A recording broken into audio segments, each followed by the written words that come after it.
नमस्कार, श्रिया फॅशनमध्ये तुम्हा सगळ्यांचं पुन्हा एकदा स्वागत आहे. तर आपण आत्तापर्यंत सिक्विन वर्क बघितलं. आज आपण आहे ना पाईप वर्क घेणार आहे. पाईप कसे टकिंग करायचे ते पाईप टकिंग करू. तर आता मी इथे 1/2 इंची पाईप घेतलेले आहे. आज मी 24 नंबरची सुई वापरणार आहे, कारण ह्याचे होल जरा लहान असतात, त्यामुळे ही 24 नंबरची सुई वापरणार आहे. नेहमीप्रमाणे जसे बेड आपण टकिंग करायला घेतलेले तसेच टकिंग करायला पाईप घेणार आहे. इथून स्टार्ट करते मी.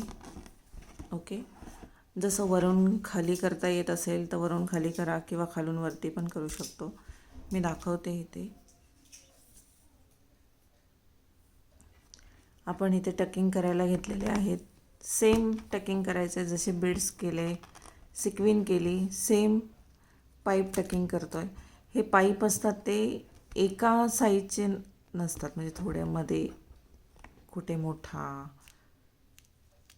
छोटा असे टकिंग कट केलेले असतात, ते कट असतात केलेले. त्यामुळं थोडासा मध्ये तुम्हाला इथे गॅप दिसत असेल, ते जरा व्यवस्थित बघून घ्यावे लागतात. तर ही अशी एक लाईन पूर्ण टक करून घ्यायची आहे आपल्याला.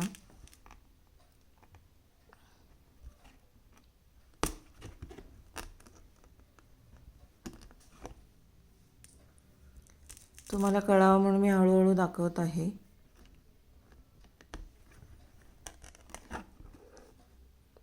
अशा पद्धतीनं आपण हे पाईप टक करून घेणार आहे.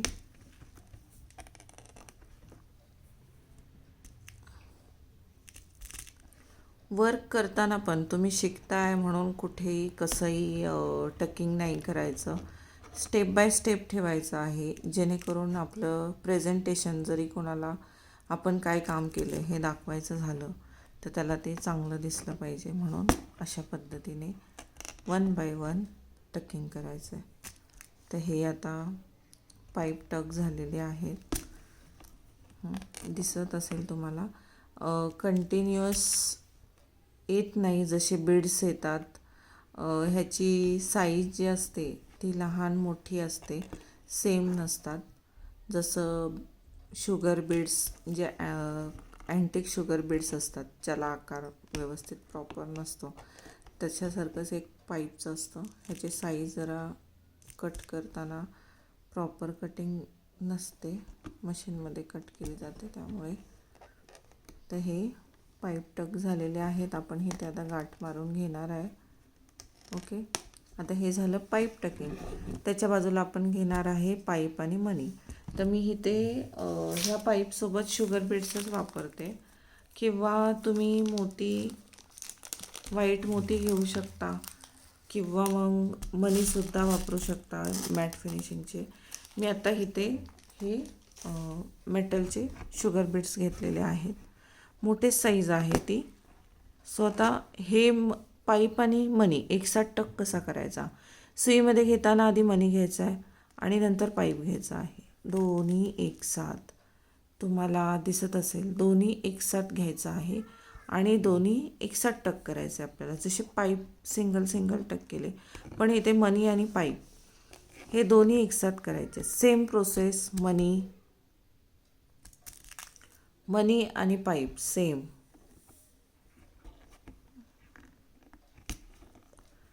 प्रोसेस आहे. खालतून वरती जात आहे मी, जसं मी आत्ता मगाशी स्टार्टिंग करताना सांगितलं आहे. जसं तुम्हाला प्रिफर वाटेल, जसं तुम्हाला टकिंग करण्यात येणार आहे. वरतून खालून वरती कोणाला जमतं, वरतून खाली जमतं. ॲक्च्युली बघायला गेलं तर दोन्ही साईडनं आलं पाहिजे ते.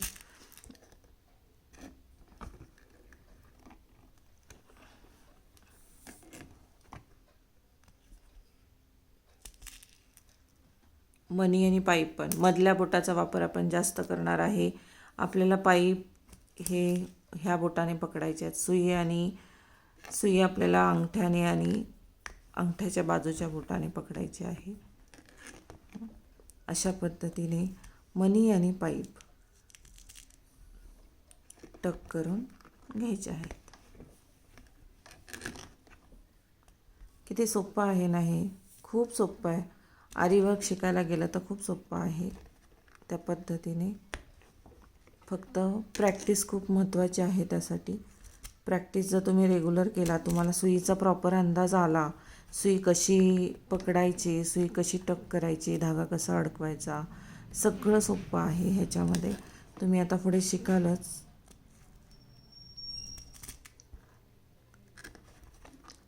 आपली इथे आता पाईप आणि मणी टक होतात आहे, पूर्ण झालेली आहे लाईन. तर अशा पद्धतीने तुम्हाला टक करून घ्यायची आहे ती. हे अशा पद्धतीने. ओके. नेहमीप्रमाणे आपण इथे नॉट मारणार आहे. परत एकदा जर तुम्हाला नॉट बघायची असेल तर मी परत दाखवते. इथे ह्या पद्धतीने स्टिच मोठी काढलेली आहे तुम्हाला दाखवायची आहे म्हणून, आणि अशा पद्धतीने ही नॉट मारून घ्यायची आहे. झालं. एकदम इझी आहे, काहीच कठीण नाही आहे. तर आता आपण घेणार आहे ते पाईप झिगझॅग. आता हे सरळ टकिंग झालं पाईपचं. आता आपल्याला काय करायचं आहे, तर पाईप झिगझॅग घ्यायचं आहे. तर पाईप झिगझॅग घेताना काय घ्यायचं ते बघा. आपण जे क्रॉस स्टिच शिकलो त्या क्रॉस स्टिचचा इथे वापर करायचा, त्याला झिगझॅग म्हणतो. मी इथे धागा काढलेला आहे, पाईप त्याच्यामध्ये घालते, आणि ही जी सरळ घेतली ती सरळ नाही घ्यायची, थोडीशी ट्रायंगल शेपमध्ये तिरकी जायचं आहे आणि टक करायचं आहे.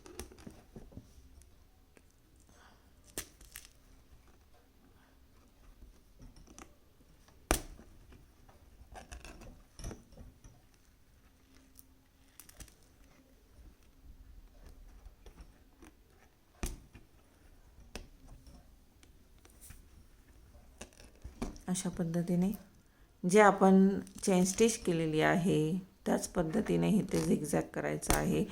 काहीच फरक नाही आहे. म्हणून आधीची चेन स्टिचची प्रॅक्टिस दिली जाते तुम्हाला, का तर पुढे टकिंगला तुम्हाला इझी पडलं पाहिजे. अशा पद्धतीने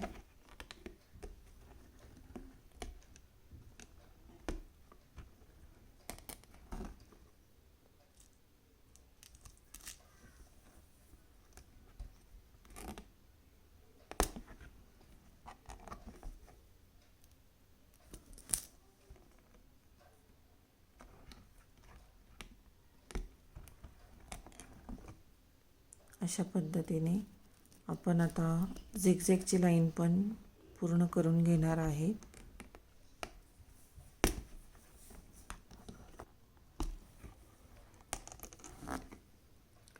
झिगझॅगची लाईन कंप्लीट होत आलेली आहे आपल्याला, तुम्हाला दिसत असेल. हे एक प्रॅक्टिस आहे. आता हे जे केलं आहे टकिंग मी झिगझॅगमध्ये, तुम्ही ह्याचा वापर तुमची एखादी सिम्पलशी कुर्ती असेल, तिला तुम्हाला नवीन लुक द्यायचा असेल, तर त्या ठिकाणी तुम्ही अशा पद्धतीनं तिथे टकिंग करू शकता. मी तुम्हाला ह्याचं साध्या सुईने सुद्धा टकिंग शिकवणार आहे, की साध्या सुईनं पण कसं टकिंग करायचं आहे. पण आपण पहिल्यांदा आरीच्या सुईने बघत आहे की आरीने टकिंग कसं करायचं. मग त्या ठिकाणी त्या कुर्तीवरती, इवन एखादा ब्लाऊज आहे तर त्या ब्लाऊजवरती सुद्धा तुम्ही असं टकिंग करून एक छोटासा त्या जुन्या जो वापरात नाही आहे सध्या आपण तो ब्लाऊज, आणि त्याला आपल्याला वापरायचा आहे पण काहीतरी नवीन लुक द्यायचा आहे, तर त्यावेळेला तुम्ही असं काही पाईपचं वर्क करून बॉर्डर लाईन बनवून तुम्ही सुरू करू शकता. तर हे झालं पाईप टकिंग. आता आपल्याला काय घ्यायचं आहे, तर मनी आणि pipe talking. So same process आहे, फक्त फरक काय येणार आहे, पाईप आणि मणी दोन्ही एकत्र आपल्याला टक करायचे आहेत. इथे पण सेम, पहिले मणी घेणार आहे, नंतर घेणार आहे पाईप, आणि दोन्ही एकसाथ टक करायचे. हे पण छान वाटतं, दिसायला पण छान दिसतं. प्रत्येक डिझाईन करण्यावर आहे आपल्या की आपण कशी करणार आहे. आपण आपली क्रिएटिव्हिटी वापरायची, म्हणजे तिथे दिसताना चांगलं दिसतं. ठीक आहे. एक मनी आणि एक पाईप, दोन्ही एकसाथ. आपण इथे बेसिक्स शिकत आहे, त्यामुळं सांभाळून स्टार्टिंगला जरा थोडीशी मेहनत घेतली, प्रॅक्टिस करायची, नंतर ना आपल्याला ती प्रॉपर ग्रिप येते. कुठलीही गोष्ट पहिले शिकावी लागते, शिकल्यानंतर ती येते.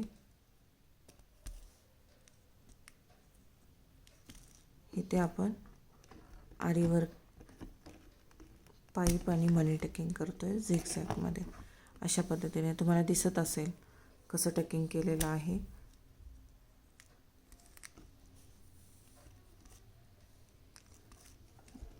तर इथे आपलं मनी आणि पाईप दोन्ही मिळून एक झिगझॅग पूर्ण होतं आहे. किती सोपं आहे ना हे, आणि दिसायला पण कसं छान दिसते ना.